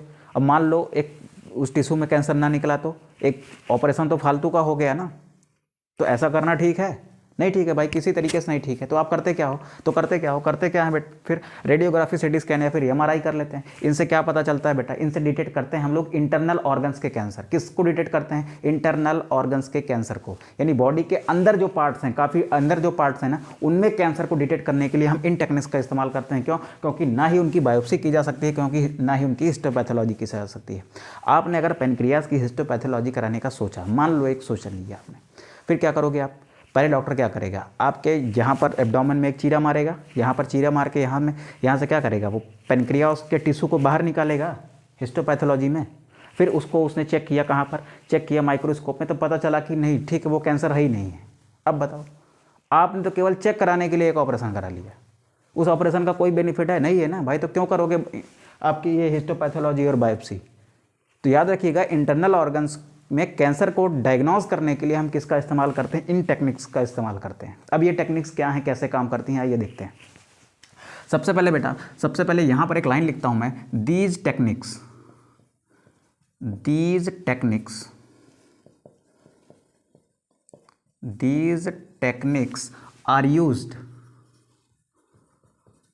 Are used to detect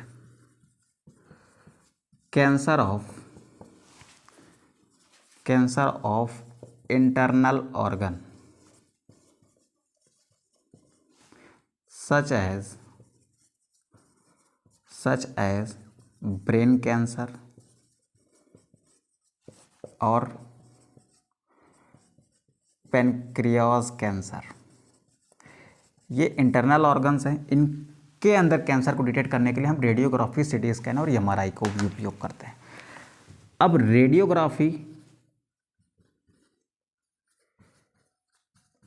radiography में हम क्या करते हैं बेटा, रेडियोग्राफी में हम आयोनाइजिंग रेडिएशंस का इस्तेमाल करते हैं। आयोनाइजिंग रेडिएशंस आर यूज्ड, ठीक है। अब आयोनाइजिंग रेडिएशंस क्या होती हैं, आपकी एक्स रेज होती हैं, गामा रेज होती हैं, ठीक है। तो यहाँ पर क्या करते हैं बेटा, रेडियोग्राफी में हम आयोनाइजिंग रेडिएशंस का इस्तेमाल करते हैं, जैसे एक्स रेज का, ठीक है।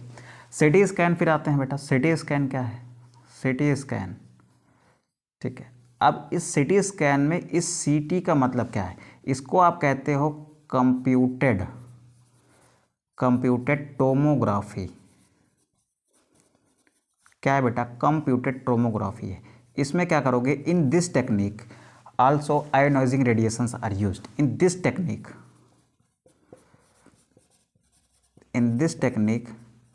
Ionizing radiations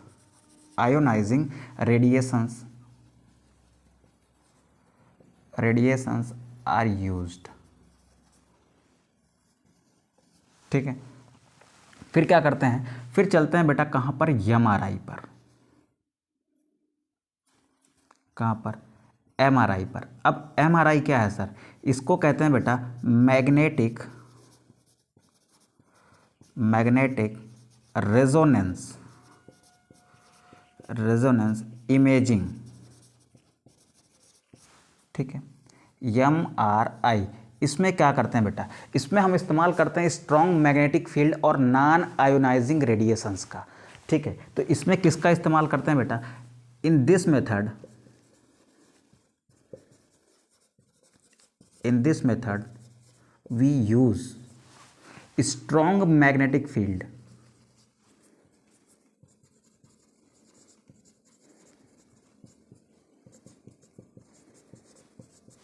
and non ionizing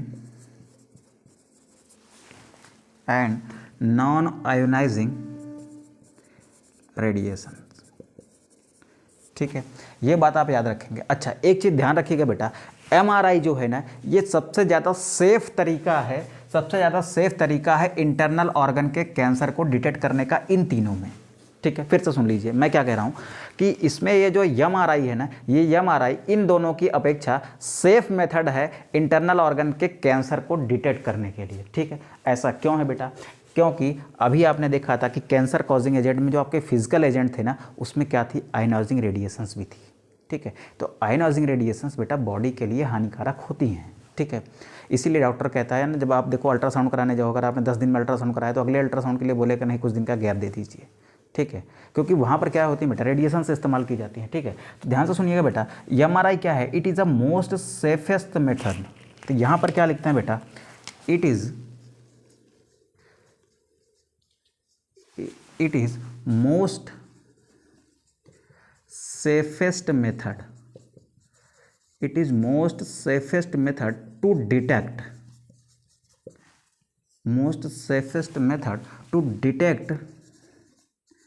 the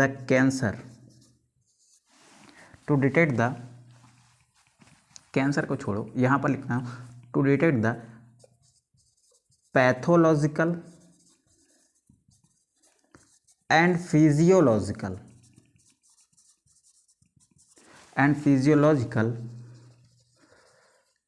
changes occurs in tissue।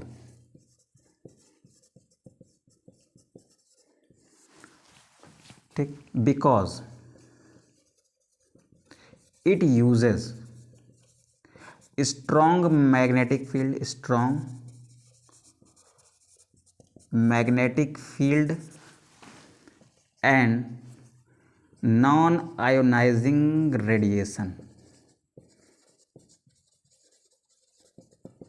ठीक है, तो ये कितने मेथड हुए बेटा, 2। अभी 2 और कर लेते हैं। ठीक है बेटा, अभी 2 मेथड हम लोग और कर लेते हैं, तो आप इसका स्क्रीनशॉट करें, देन हम 2 मेथड और पढ़ते हैं। ठीक है, तो फिर उसके बाद हम लोग बढ़ेंगे ट्रीटमेंट की तरफ कि ट्रीटमेंट कैसे किया जा सकता है। ठीक, तो फटाक से आप इसका स्क्रीनशॉट करें बेटा, देन आगे बढ़ते हैं। चलो बेटा, अब इसको करते हैं रफ, फिर चलते हैं हम लोग कहाँ पर, थर्ड मेथड में। ठीक है, अगर ये नीचे नहीं दिख रहा है तो नॉन आयोनाइजिंग रेडिएशन है बेटा, ध्यान देना इसको।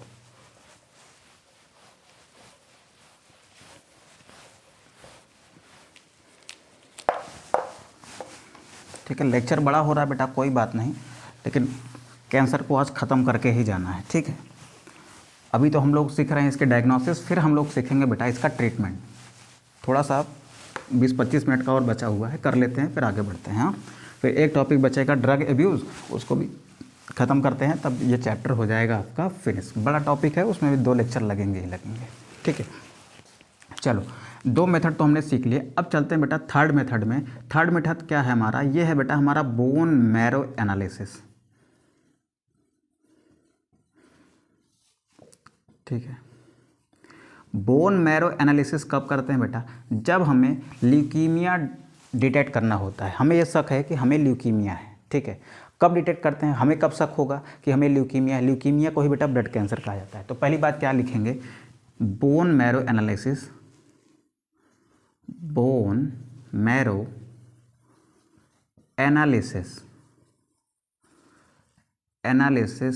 is done in the case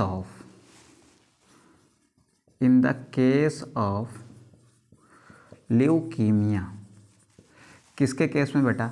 leukaemia. Leukaemia क्या है बेटा? ल्यूकीमिया क्या है? Leukaemia is a blood cancer. ठीक है, अब ल्यूकीमिया में क्या होता है बेटा? देखो ध्यान से सुनो कि हमारे अंदर हमारा ये ब्लड है, ये क्या है बेटा? ये हमारी ब्लड एक वेसल है। ब्लड वेसल में क्या क्या होता है बेटा? यहाँ पर क्या होता है? ब्लड होता है। यहाँ पर क्या है? हमारा ब्लड है। ठीक है, ध्यान से सुनेंगे बेटा, यहाँ पर क्या है? हमारा ब्लड है। ब्लड के अंदर दो चीज़ें होती हैं, एक तो होता है हमारा प्लाज्मा, ठीक है, जो कितना परसेंट होता है? लगभग 55%।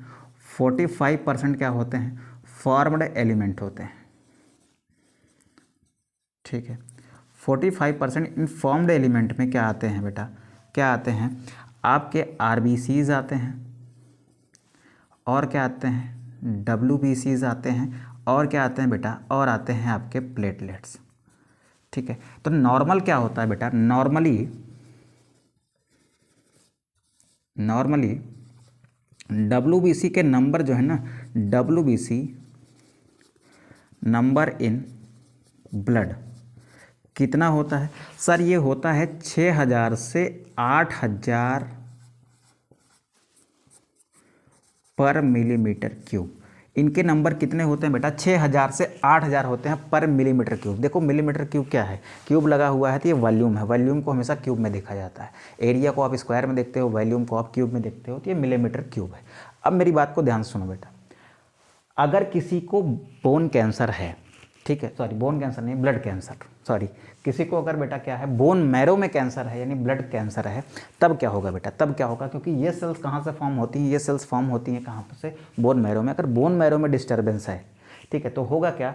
ये डब्ल्यूबीसी के नंबर जो है ना अचानक से बढ़ जाएंगे। अचानक से इनके नंबर क्या होंगे? बढ़ जाएंगे। नॉर्मल कितना होना चाहिए? 6000 से 8000 ना, ये पहुंच जाएंगे 1 लाख से ऊपर, 1.5 लाख या फिर 2 लाख के आसपास। ठीक है, तो क्या होता है कि जब हमारे ब्लड के अंदर हमने क्या किया? ब्लड को चेक किया, ब्लड के अंदर बेटा डब्ल्यूबीसी के नंबर 1 लाख, 1.5 लाख या फिर 2 लाख के आसपास पहुंच गए ना, तो हमें ये डाउट हो जाता है कि हमारे अंदर क्या डेवलप हो गया है? हमारे अंदर बेटा ल्यूकीमिया है। ल्यूकीमिया क्या है?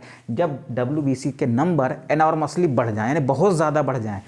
लिमिट कितनी है? 6000 से 8000। वो बढ़ के कहाँ तक चली जाए बेटा? 1 लाख पहुँच जाए, 1.5 लाख, 2 लाख। देखो होता क्या है बेटा, जब हमारे ब्लड में किसी का भी इन्फेक्शन होगा ना, किसी बैक्टीरिया का इन्फेक्शन होगा या कोई भी इन्फेक्शन होगा ना, तो डब्ल्यूबीसी के काउंट बढ़ते हैं। ठीक है, डब्ल्यूबीसी के काउंट क्या होते हैं? बढ़ते हैं। क्यों? क्योंकि डब्ल्यूबीसी ही क्या है? ये वो सेल्स है ना जो बॉडी का क्या बनाती है? इम्यून सिस्टम बनाती है। ठीक है, तो ध्यान से सुनेंगे बेटा, ध्यान से सुनेंगे। जब भी आपके ब्लड के अंदर एनॉर्मसली बढ़ते हैं क्या? डब्ल्यूबीसीज बढ़ जाते हैं ना, तो उसी कंडीशन को आप क्या कहते हो? ल्यूकीमिया कहते हैं। यानी उसी कंडीशन को क्या कहते हो? Blood cancer. इसके लिए आपको क्या करना पड़ेगा? इसके लिए बेटा हम लोग क्या करते हैं? बोन मैरो की एनालिसिस करते हैं ल्यूकीमिया को पता करने के लिए। ठीक है, तो क्या लिखते हैं बेटा? इन ल्यूकीमिया क्या होता है? ल्यूकीमिया में, ल्यूकीमिया ही क्या है? आपका ब्लड कैंसर है। In leukaemia the number of WBC enormously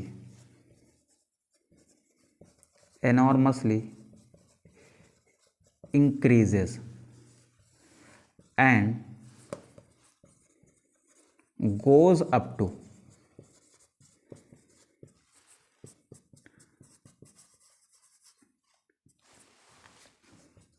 1,50,000 to 2 lakhs।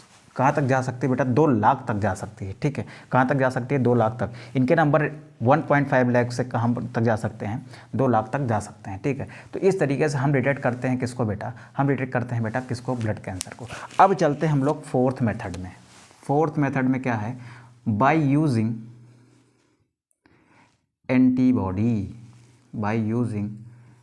Antibodies. अब बात को ध्यान से सुनेंगे बेटा, ध्यान से सुनेंगे। ये वाला मेथड कब इस्तेमाल करेंगे? जब हमारे अंदर वायरस के कारण क्या डेवलप हुआ हो, जब वायरस के कारण क्या डेवलप हुआ हो? कैंसर डेवलप हुआ। दिस मेथड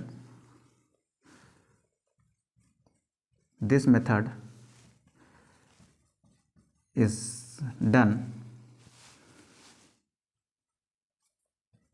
टू डिटेक्ट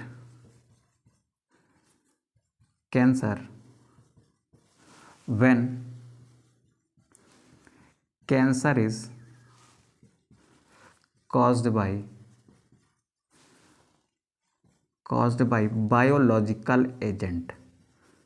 जब कैंसर किसके द्वारा कॉज किया जाए बेटा, किसी बायोलॉजिकल एजेंट द्वारा कॉज किया जाए, तो इस केस में हम क्या करते हैं, इस केस में हम इस मेथड का यूज़ करते हैं। अच्छा, इस मेथड में क्या यूज़ करते हैं, देखो अभी हमने देखा था कि वायरस के द्वारा जब कॉज किया जाता है ना, तो वायरस के अंदर होते हैं वायरल ऑन्कोजीन्स। वो वायरल ऑन्कोजीन क्या बनाते हैं, प्रोटीन बनाते हैं, वायरल प्रोटीन बनाते हैं। तो उसी वायरल प्रोटीन को डिटेक्ट करते हैं हम लोग। अगर हमारे बॉडी में वायरल प्रोटीन बन रही है, वायरल ऑन्कोजीन की प्रोटीन बन रही है, तो इसका मतलब हमारे अंदर क्या है बेटा, हमारे अंदर कैंसर है। ठीक है, तो हम क्या करते हैं, इन दिस मेथड, यहाँ पर लिखता हूँ बेटा मैं, in this method viral protein, viral oncogene protein is detected by ELISA. किसके द्वारा डिटेक्ट किया जाता है बेटा, एलिसा एक टेस्ट होता है, उसके द्वारा हम लोग क्या करते हैं, डिटेक्ट करते हैं वायरल ऑन्कोजीन की प्रोटीन को। ठीक है, तो इस तरीके से हमने क्या कर लिया, इन 4 तरीकों से हमने क्या कर लिया भैया, इन 4 तरीकों से हमने कैंसर को डिटेक्ट कर लिया। अब चलते हैं कहाँ पर बेटा, अब चलते हैं ट्रीटमेंट की दुनिया में। कैंसर क्या था, क्यों था, कैसे होता है, कैसे डिटेक्ट करते हैं, सारी बातें कर ली हैं। अब भाई ट्रीटमेंट भी तो करना है, तो चलो करते हैं ट्रीटमेंट। यहाँ पर लिखो treatment of cancer, treatment of cancer. ठीक है, तो देयर आर, यहाँ पर लिखते हैं बेटा, there are following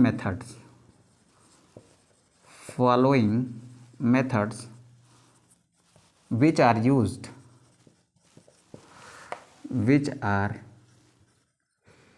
used for cancer treatment. ठीक है, जो कैंसर ट्रीटमेंट के लिए इस्तेमाल किए जाते हैं। ठीक है, कौन कौन से मेथड हैं, चलते हैं बेटा। पहला मेथड है बेटा सर्जिकल मेथड। क्या है बेटा, सर्जिकल मेथड है। ठीक है, सर्जिकल मेथड में क्या करते हैं, देखो सर्जिकल मेथड में क्या करते हैं, जो हमारा ट्यूमर होता है, ठीक है, जो हमारा ट्यूमर होता है, चाहे वो बेनाइन ट्यूमर हो, चाहे वो आपका मैलिग्नेंट ट्यूमर है, इन ट्यूमर्स को क्या करते हैं, रिमूव कर लेते हैं। मैलिग्नेंट ट्यूमर रिमूव करने का फ़ायदा तब है जब वो क्या हुआ है बेटा, जब वो फैला नहीं है। अगर मैलिग्नेंट ट्यूमर्स की सेल जो होती हैं वो फैल गई, तो उसको सर्जिकली रिमूव करने का कोई मतलब नहीं निकलेगा। ठीक है, यहाँ तक बात समझ आ रही बेटा, यहाँ तक बात समझ आ रही है, तो हम लोग आगे बढ़ते हैं बेटा, हम लोग आगे बढ़ते हैं। ठीक है, सर्जिकल मेथड में क्या करते हैं बेटा, in this method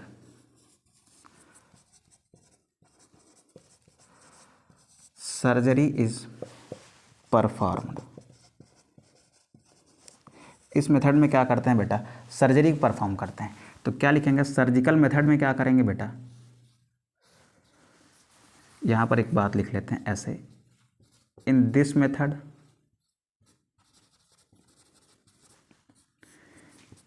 benign tumour and malignant tumor is surgically removed।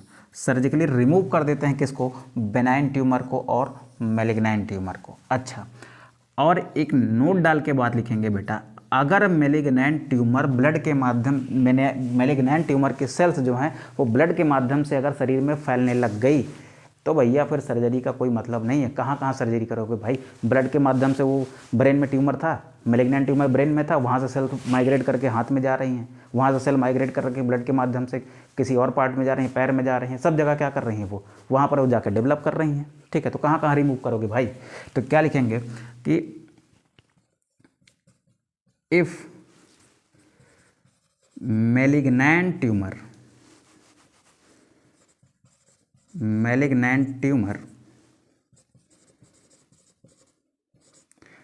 cells are spreading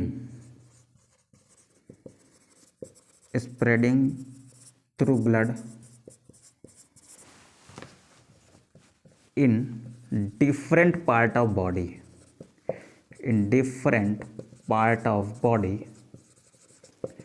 the surgical method is not effective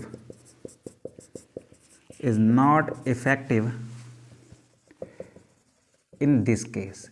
इस केस में सर्जिकल मेथड जो है वो इफेक्टिव नहीं है। ठीक है, तो ये हो गया बेटा हमारा पहला मेथड। अब फटाक से इसका स्क्रीनशॉट कर लीजिए, देन हम लोग चलते हैं दूसरे, तीसरे और चौथे मेथड में। उसके बाद हो जाएगा बेटा ये टॉपिक ख़त्म। तो फटाक से आप करेंगे इसका स्क्रीनशॉट, देन हम लोग बढ़ेंगे आगे।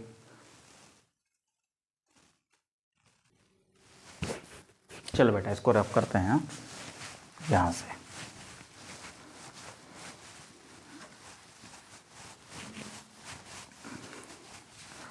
एक मेथड आपने यहाँ पर लिख लिया है, अब आगे लिख लेते हैं बेटा अपना second method and third method. एक और है बेटा, उसको कर लेंगे फोर्थ मेथड। ठीक है, तो चलो सेकंड मेथड हम लोग क्या लिखते हैं बेटा, ये तो होगा सर्जिकल मेथड। सेकंड मेथड यहाँ पर अच्छा कैंसर लिखा था, इसको लिख लेते हैं फिर से, नहीं तो बुरा मान जाएगा ये कि इतना देर तक लिखा रहने दिया फिर मिटा दिया। ये था सर्जिकल मेथड बेटा। यहाँ पर सेकंड लिखते हैं हम लोग, सेकंड लिखते हैं क्या, सेकंड लिखते हैं हम लोग रेडियोथेरेपी। क्या लिखते हैं बेटा, रेडियोथेरेपी। रेडियोथेरेपी में क्या करते हैं, ध्यान से सुनेंगे बेटा। रेडियोथेरेपी में क्या करते हैं, रेडियोथेरेपी में हम लोग देते हैं गामा रेडिएशंस को। किसको देते हैं, गामा रेडिएशंस को। गामा रेडिएशन की सहायता से हम लोग मेलिग्नेंट ट्यूमर की सेल्स को किल करते हैं। ठीक है, तो इस थेरेपी में क्या करते हैं, रेडियोथेरेपी में क्या करते हैं बेटा, रेडियोथेरेपी में देखो, रेडियोथेरेपी क्यों कह रहे हैं इसको, गामा रेडिएशंस कहाँ से निकलेंगी, रेडियो एक्टिव पार्ट से निकलेंगे, रेडियो एक्टिव एलिमेंट से निकलेंगी। तो क्या करते हैं हम लोग, रेडियो एक्टिव एलिमेंट से निकली हुई गामा रेडिएशंस को किसको देते हैं, ट्यूमर सेल्स पर देते हैं, जिसकी वजह से ट्यूमर सेल्स के डेड हो जाती, मतलब डेथ हो जाती है, वो मर जाती हैं। ठीक है, इस तरीके से हम लोग ट्यूमर को क्या करते हैं, क्योर करने की कोशिश करते हैं। ठीक है, तो क्या लिखेंगे बेटा, in this therapy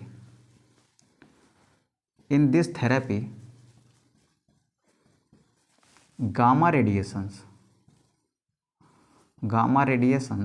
are given to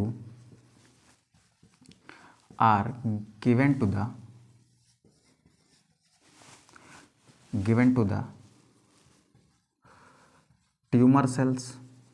कौन से ट्यूमर सेल्स बेटा, malignant tumour cells. So tumour cell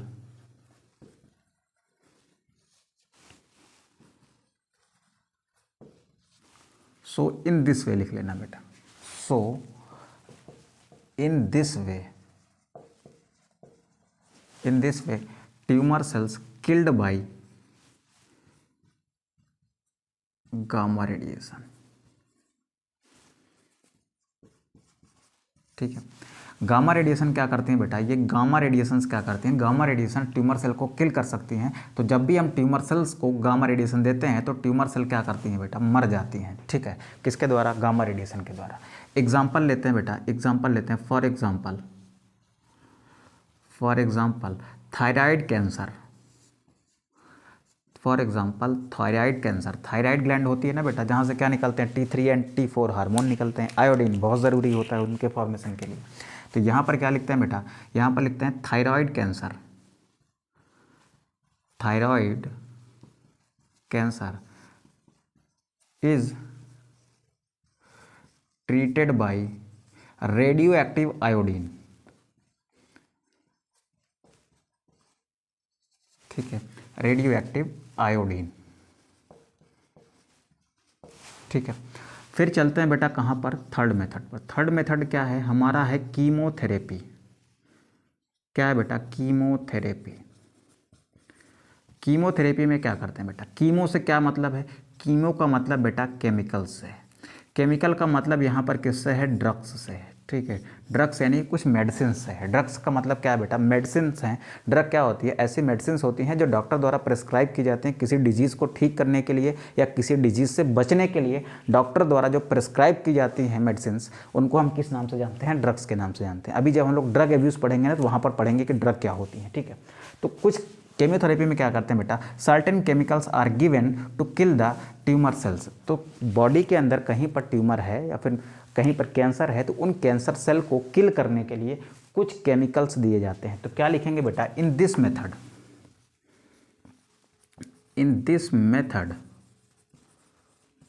certain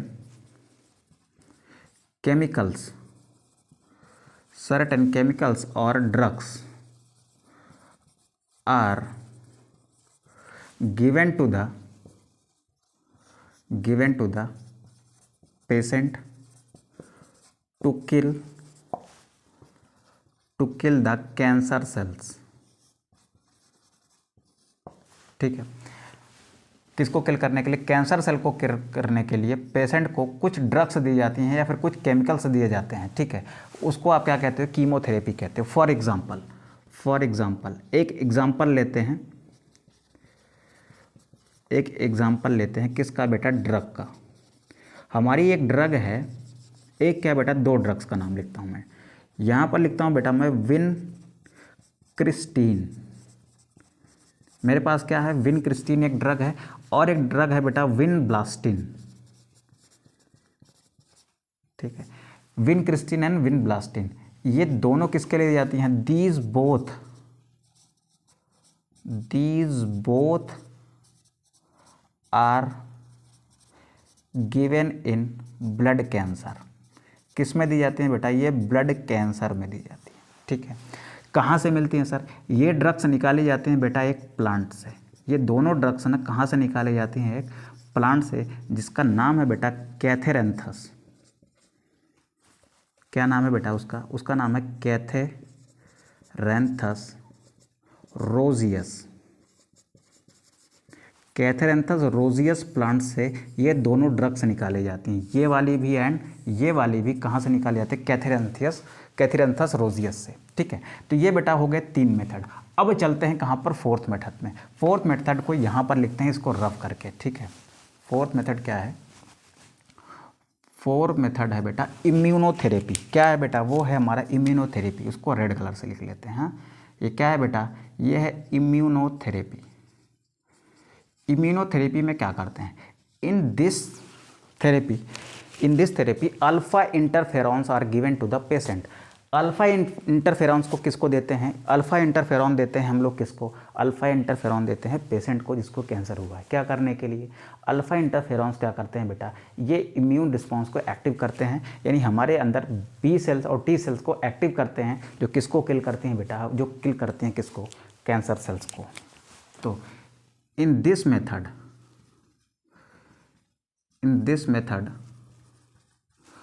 alpha interferons are given to patient,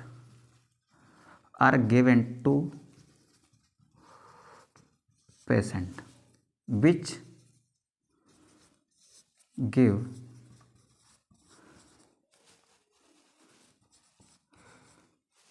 which active लिख लो सीधा सीधा, which active our immune system